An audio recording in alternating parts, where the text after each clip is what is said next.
Parents typically want to know what's wrong with their kids and want to understand why they're behaving a certain way and why they're acting out, or why their grades are doing poorly, or why they would act one way at home and one way in school.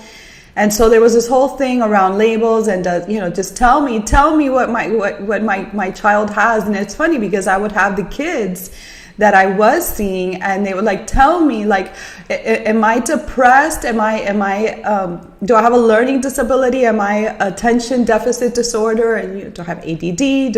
What do I have? And this whole world around labels and labeling people, particularly children, I feel that it has been such a detriment to kids nowadays, because it doesn't even afford them the opportunity to work their way out of these labels, right? And think about it. A lot of times they're being labeled when they're 7 and 8 years old, or when they're babies. I remember doing a lot of work with children that had special needs, and I was seeing the population of 18 months to 36 months, and everybody wanted to put them in a bucket.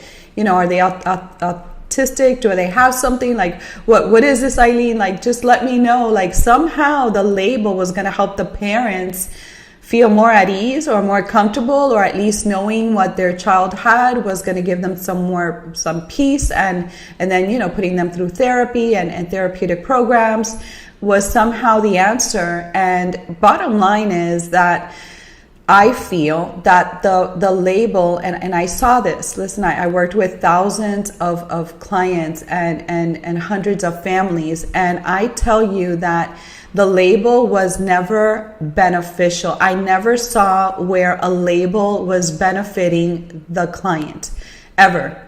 Because for a child to know that they are being labeled somehow with this deficiency and lack, and that they don't have something, or that they're not good enough, or that they're not going to ever be calm or peaceful, or be able to focus and concentrate, or do better in their academics. Like, when you're telling this to a child, you are literally cutting them off from feeling that they could be a high achiever. You are already limiting them by telling them that they're not going to amount to whatever, right? To whatever that goal is, or that idea that you had for your child growing up, or for your child now. And so I'm going to emphasize that this whole thing about labels and labeling, so that then they can prescribe, right?